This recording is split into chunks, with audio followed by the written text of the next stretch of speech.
ಎಲ್ರಿಗೂ ನಮಸ್ಕಾರ. ಇವತ್ತು DBT ಆ್ಯಪ್ನ ಉಪಯೋಗ ಏನು ಎಂಬುದರ ಬಗ್ಗೆ ಮಾಹಿತಿಯನ್ನು ತಿಳ್ಕೊಳ್ಳೋಣ.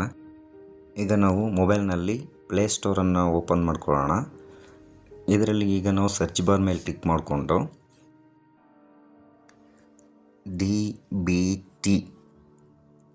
DBT ಅಂತ ಟೈಪ್ ಮಾಡೋಣ. ಈಗ ಈ ಥರ ಒಂದು ಆ್ಯಪ್ ಕಾಣಿಸುತ್ತೆ. ಅದರಲ್ಲಿ ಇನ್ಸ್ಟಾಲ್ ಮೇಲೆ ಕ್ಲಿಕ್ ಮಾಡ್ಕೊಳ್ಳೋಣ.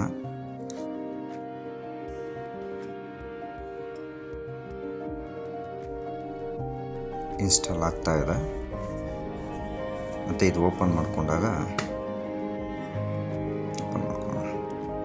DBT ಮೇನ್ ಪೇಜ್ ಓಪನ್ ಆಗುತ್ತೆ. ಇಲ್ಲಿ ಅಲೋ ಕೊಟ್ಕೊಳ್ಳೋಣ.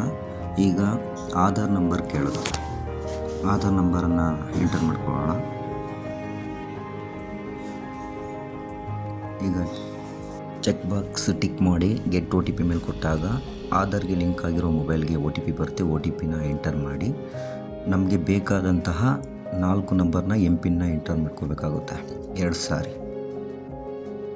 ಸಬ್ಮಿಟ್ ಕೊಟ್ಟಾಗ ಪ್ರೊಫೈಲ್ ಆಧಾರ್ ಕಾರ್ಡ್ಗೆ ಸಂಬಂಧಿಸಿದ ಎಲ್ಲ ಮಾಹಿತಿಗಳು ಕೂಡ ಇದರಲ್ಲಿ ತೋರಿಸುತ್ತೆ.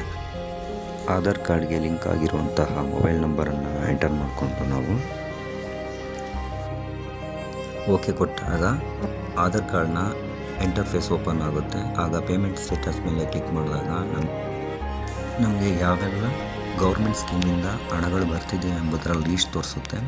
ಅದರಲ್ಲಿ ನಾವೀಗ ಗೃಹಲಕ್ಷ್ಮಿ ಚೆಕ್ ಮಾಡಿದಾಗ ಅದರಲ್ಲಿ ಯಾವ ತಿಂಗಳಿಂದ ಎಷ್ಟು ಬಂದಿದೆ ಎಂಬುದೆಲ್ಲ ಫುಲ್ ಮಾಹಿತಿ ಕೂಡ ಇದರಲ್ಲಿ ತೋರಿಸುತ್ತೆ. ಜೊತೆಗೆ ನಾವು ಅನ್ನಭಾಗ್ಯದಲ್ಲೂ ಕೂಡ ಎಷ್ಟು ಬಂದಿದೆ ಎಂಬುದನ್ನು ನಾವು ಇದರಲ್ಲೇ ನೋಡ್ಕೋಬೋದು. ಹೋದ ವರ್ಷ ಆಗಿರ್ಬೋದು ಅಥವಾ ಈ ವರ್ಷದಲ್ಲಿ ಎಷ್ಟಿಗೆ ಬಂದು ನಿಂತಿದೆ ಅನ್ನೋದನ್ನು ಕೂಡ ನೋಡ್ಕೋಬೋದು. ಮತ್ತು ಓಲ್ಡ್ ಏಜ್ ಏನಾರು ಬರ್ತಿದೆ ಅದನ್ನು ಕೂಡ ತೋರಿಸುತ್ತೆ. ನಮಗೆ ಪ್ರತಿಯೊಂದು ಕೂಡ ಇದರಲ್ಲಿ ಸಂಪೂರ್ಣವಾದ ಮಾಹಿತಿ ಸಿಗುತ್ತೆ. ಬಂದಿದೆಯೋ ಇಲ್ಲವೋ ಎಂಬುದನ್ನು ಪೂರ್ತಿಯಾಗಿ ನಾವು ಇದ್ರ ಮುಖಾಂತರ ನೋಡ್ಕೋಬೋದು. ಜೊತೆಗೆ ಇದರಲ್ಲಿ ಆಧಾರ್ ಕಾರ್ಡು ಯಾವ ಬ್ಯಾಂಕ್ಗೆ ಸೀಡ್ ಆಗಿದೆ ಎಂಬುದನ್ನು ಕೂಡ ಇಲ್ಲಿ ನೋಡ್ಕೋಬೋದು. ವಿಡಿಯೋ ನೋಡಿದ್ದಕ್ಕಾಗಿ ಧನ್ಯವಾದಗಳು. ಎಲ್ಲರಿಗೂ ನಮಸ್ಕಾರ.